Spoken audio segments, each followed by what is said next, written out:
branched off and done its own thing. Would I continue? You know, I have no plan to, and but you know, like I said, I didn't think I'd be here. So made a video not so long ago about celebrating Chris Pond Flick Dceu channel and how much he's given up after years of campaigning for good quality DC stuff. And I turned to Film Gob, and he's making videos of the end of the Dceu and how the haters have won. The haters of Zack Snyder's won, companies won, Marvel fans won, just about every fan has won, apart from fans of Zack Snyder. Apart from DC fans, we've lost out. We've lost. Why? Well, first of all, Walter Hamada is still top of Warner Brothers. He's still at the top. As Ray Fisher is battling for justice and everything else, he's slowly getting shoved away out of the franchise. Zack Snyder believes that Dceu is the DC universe is now going in a totally different direction. That diminishes the chances of the Zack Snyder's Justice League Part 2 and 3. Ben Affleck, who loved the role as Batman, that he dressed up as Batman, and when he was a teenager he used to do umpteen things with any joke about Batman and whatnot. It was a life role for him, even though he believed he was too old for once. But when he was given this role of Zack Snyder, he wanted to be a part of that story, and this was a fan of Batman who had his own Batman cave. He was pushed into a circumstance when they were making Justice League that they drank. That shows you how bad it was. And now, as they're trying to get this Flash movie getting done, and Ben Affleck's to put on his kill, there is even more trouble behind the scenes with Ray Fisher being removed and everything else. It's like the fans cannot get a break. The studio is being so bad and so corrupt towards its directors and actors, and the wrong people put in place. We've recently been given Wonder Woman 84, which has failed the critics, which has failed the fans. We got something that wasn't up to the same as the original. And why is that? Well, Patty Jenkins could be the Rian Johnson. She could be the one that destroys the sort of DC universe, that makes a film that basically gets rid of the fans. She has came aboard with the first film with Zack Snyder and Zack Snyder's Fight Crew, with his music, with the composer. The music, the signature tune of Wonder Woman was hardly felt, hardly heard in that film. People were waiting for that, and what we got was some Jeff Johns version of the 1960s, 70s, 80s Wonder Woman flick comics and everything else, and not the up-to-date sort of darker sort of vision that Zack Snyder has created and Christopher Nolan has created. We were given a Wonder Woman that was strong in character and ready to fight monsters and demons. And what do we get in the second one? We get a love story.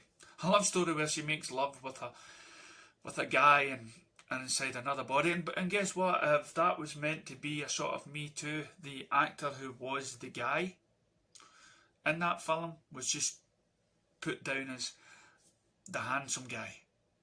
And if that isn't sexist, what is? And so Patty Jenkins already said, we're going to make a third one.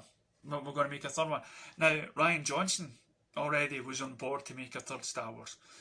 And the fans denied him that, thankfully. But the studio still had their ideas of what was going to be a success. Disney still had its ideas of what was going to make Star Wars great. Kathleen Kennedy, who, let's call it, the female equivalent of Walter Hamada. I mean, there's so many people that can be blamed for the demise of the DCU. Walter Hamada, John Berg, Joss Whedon, and Jeff Johns. And I probably missed out a couple more. Those are the people that are responsible for the demise of the DCU. Why? Because they're not listening. They're engaging on trolls.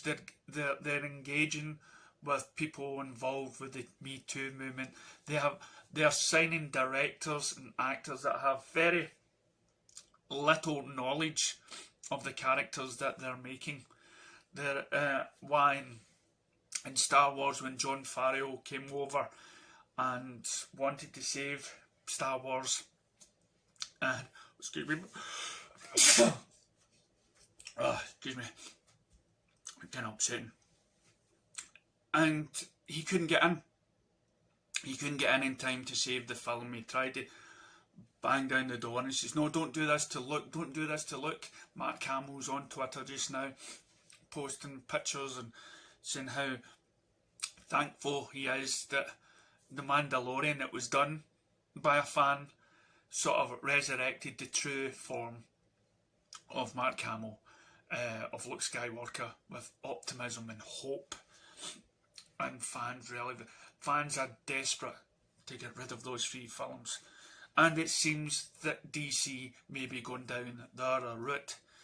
As Zack Snyder's universe and world starts to disintegrate, Walter Hamada has still focused on the visions of these other. He's even kept Jeff Johns on board to make his TV shows and movies, and they're trying to sort of encompass everything by creating a multiverse where Zack Snyder's universe could exist, but right now the chances of that universe ends with Zack Snyder's Justice League.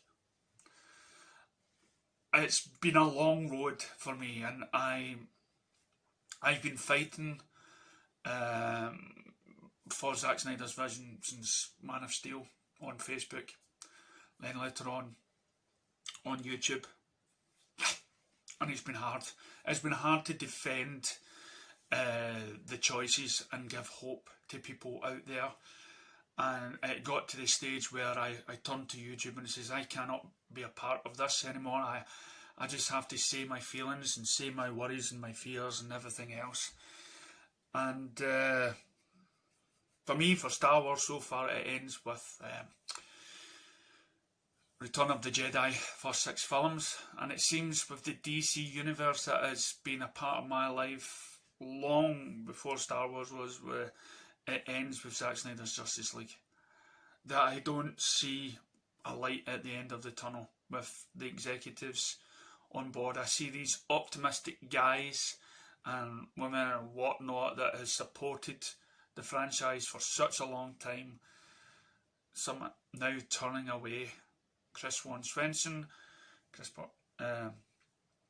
and Film Junkies starting to go down as well.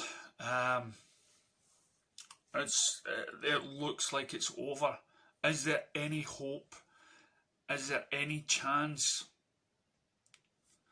Well, if Warner Brothers is clever and they see what Patty Jenkins... Now, Patty Jenkins was warned about her story, about the lack of violence, the fact that the end battle is said in words, and said it was too much homage to the older stuff. There was the actions minus the sword and the shield and everything else, the fact that it became very cheesy.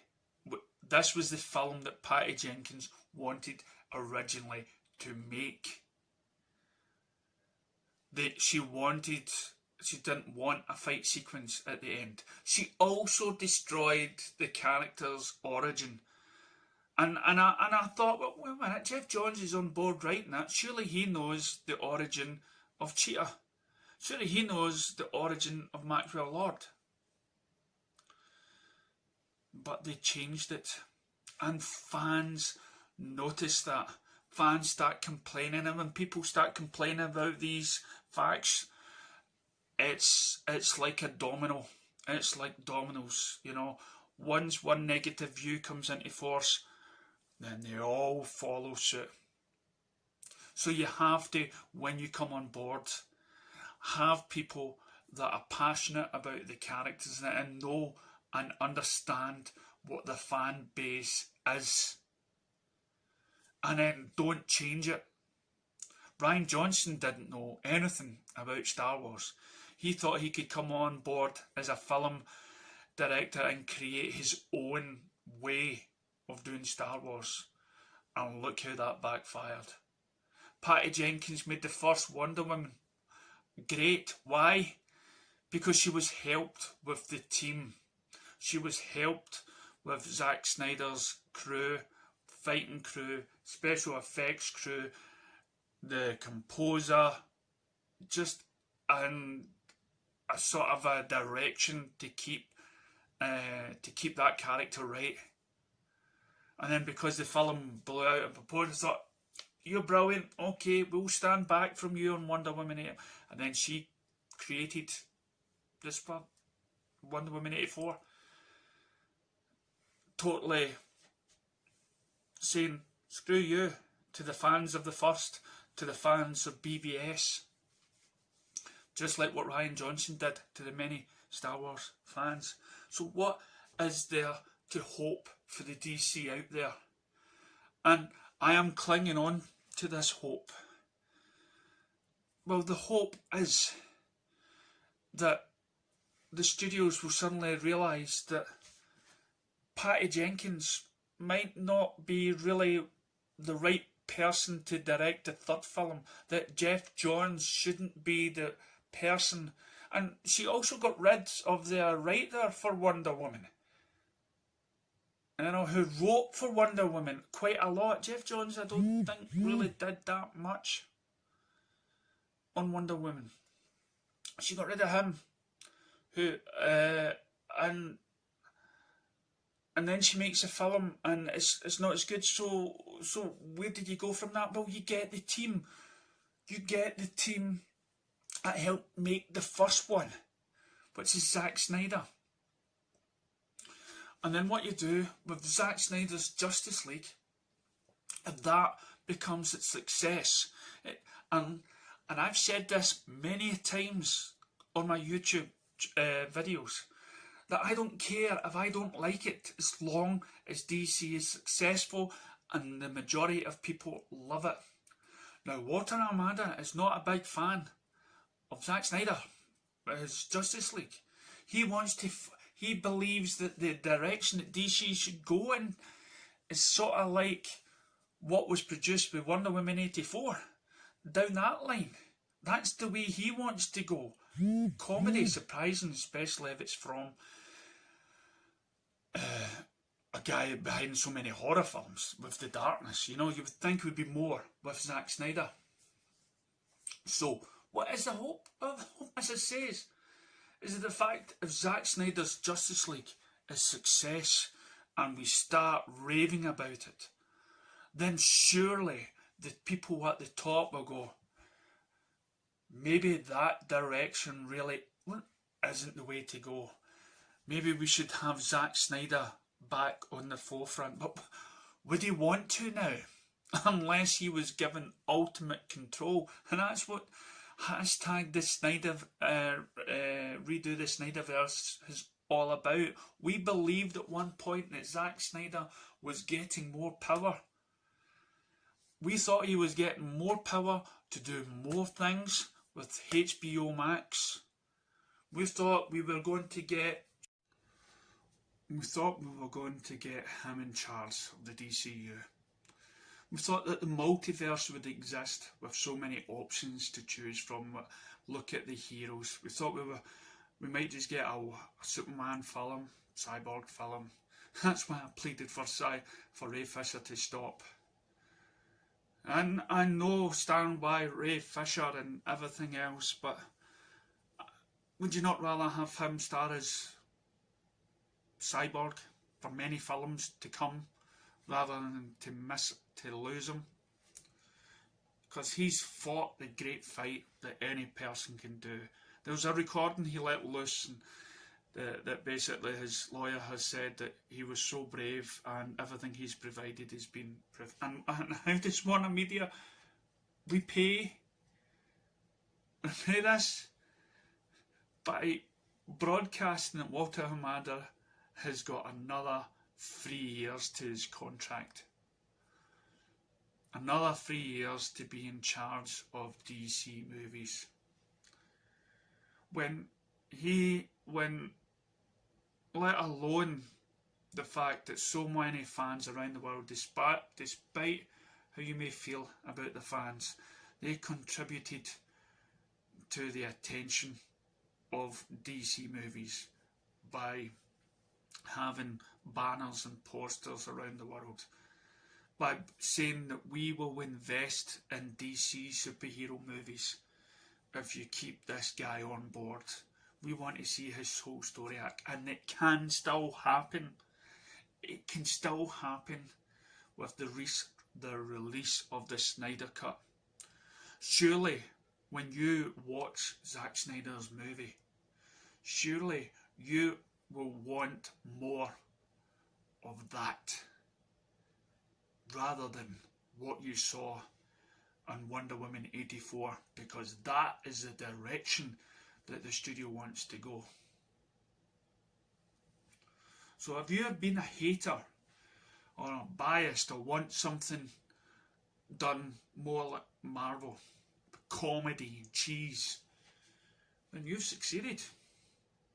You've succeeded in making every superhero movie the same, where there is no sort of different flavour to them all. Say goodbye to your 18 certificate Deadpool, your vengeful Batman as he's losing his mind. What you'll be left with is cheese, daft jokes, stories about love. And not that all that is wrong, but really, would you not want a multi-pack of different flavoured crisps rather than eating the same crisps day in and day out, going to the movies and knowing exactly what you're going to get? I've heard that the Avengers Endgame was the darkest film that Marvel's ever done. Look at its success. We could have had that in like 3 films if Zack Snyder done his way. Zack Snyder had his way with the movies. We could have had this powerful Wonder Woman chopping off the monster's head, blood, seriousness with their villains, scariness. We could have had loss of our heroes. We could have had our heroes defeated already. We could have had that film. We could have had that multi-million making movie ages ago. DC would have went right to the finishing line straight away within 3-4 movies. But what did they do? They took a guy from Marvel to come in. They took the executives from above, and they took a power want-to-be Kevin Feige, and they put it on the set of Justice League, and ruined it all. It then took fans from around the world to try to reunite and try to bring back that was wrongfully taken away, not only from the creators but from the fans. It's now taken an actor who's willing to risk it all and show how bad the studio is. And the studio right now believes that they have won and that the fans will forgive and forget and move on to their so-called movies that they want to make. The cheesiness, same flavoured. But like myself, as a Star Wars fan, I never forget. I will never forget, and I will never forgive. You can sugarcoat it, you can put sugar all over the sweeteners and bring back Luke Skywalker, but I will never forget that Star Wars lost that great opportunity of bringing those heroes, Leia, Luke, Han, together in the one screen. What did we get instead? Luke Skywalker hiding in a rock. Han Solo basically getting killed in the first film. Leia flying through space. God, I don't want to even think about what else I've heard that happened in those movies. I've never seen them, but I will never forgive. I'll forget what they did to Lucas. And this, for DC fans, this is our last Jedi. And if she's not careful, Patty Jenkins, who's surprisingly going towards Star Wars, could be our Rian Johnson. Has totally destroyed the DCEU. Thanks for watching.